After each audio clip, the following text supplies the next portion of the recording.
శ్రీ మహాగణాధిపతయే నమః. శ్రీ మహాసరస్వతయే నమః. శ్రీ గురుభ్యో నమః. కార్తీక మాసము 19వ అధ్యాయము చాతుర్మాస్య వ్రత ప్రభావ నిరూపణ. ఈ విధముగా నైమిషారణ్యం నందున్నటువంటి మహామునులందరూ కలిసి చిదానందుని స్తోత్రము చేసిన పిమ్మట జ్ఞానసిద్ధుడకు ఒక మహాయోగి, ఓ దీనబంధువా, వేదవేద్యుడా, వేదాలను తెలిసినవాడా, అద్వితీయుడా, సూర్యచంద్రులే నేత్రములుగా గలవాడా, సర్వాంతర్యామి, బ్రహ్మ రుద్ర దేవాది మహాగణముల చేత సర్వదా పూజించబడుతున్నటువంటి వాడవి, నిరాకారుడవి, సర్వజనులచే స్తుతించబడుతున్నటువంటి ఓ మాధవ, నీకివే మా హృదయపూర్వక నమస్కారములు. సకల ప్రాణకోటి ఆధారభూతుడు వగు ఓ నందనందన, మా స్వాగతమును స్వీకరించుము. నీ దర్శన మహాభాగ్యము వలన నేడు మా ఆశ్రమములు, మా నివాస స్థలములు అన్నీ పవిత్రమైనవి.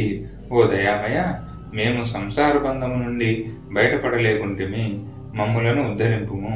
మానవుడు ఎన్ని పురాణములు చదివినా, ఎన్ని శాస్త్రములు విన్నా నీ దివ్య దర్శనము బడయజాలడు. నీ భక్తులు మాత్రమే నీకు దుర్గోచరుడు అగుదువు. ఓ గజేంద్ర రక్షక, ఉపేంద్ర, శ్రీధర, హృషికేశ, నన్ను కాపాడము అని మైమరచి స్తోత్రము చేయగా, శ్రీహరి చిరునవ్వుతో, జ్ఞానసిద్ధ, నీ స్తోత్రవచనమునకు నేనెంతయూ సంతోషించితిని. నీకిష్టమొచ్చిన వరము కోరుకో అని పలికెను. అంతటా జ్ఞానసిద్ధుడు, ప్రద్యుమ్న, సంసార సాగరం నుండి విముక్తుడను కాలేక శ్లేష్మమున పడినటువంటి ఈగవలే కొట్టుమిట్టాడుచున్నాను. కనుక నీ పాదపద్మాలపై నా ధ్యానముండునట్లు అనుగ్రహించుము. మరేదియూ నాకక్కర్లేదు అని వేడుకొనను. అంత శ్రీమన్నారాయణు, ఓ జ్ఞానసిద్ధుడా, నీ కోరిక ప్రకారమనే వరమిచ్చి తిని, అదియును కాక మరొక వరమును కూడా కోరుకొను అని చెప్పాను. ఈ లోకమందు అనేక మంది దురాచారులై, బుద్ధిహీనులై అనేక పాపకార్యములు చేయుచున్నారు. అట్టి వారలు పాపములు పోగొట్టుటకై ఒక వ్రతము కల్పించుచున్నాను. ఆ వ్రతము సర్వజనులు ఆచరించవచ్చును. సావధానంగా వినుము అని చెప్పాను. నేడు ఆషాఢ శుద్ధ దశమి. ఈ రోజున లక్ష్మీదేవి సహితుడుగా పాలసముద్రమున శేషశయ్యపై పవళింతును.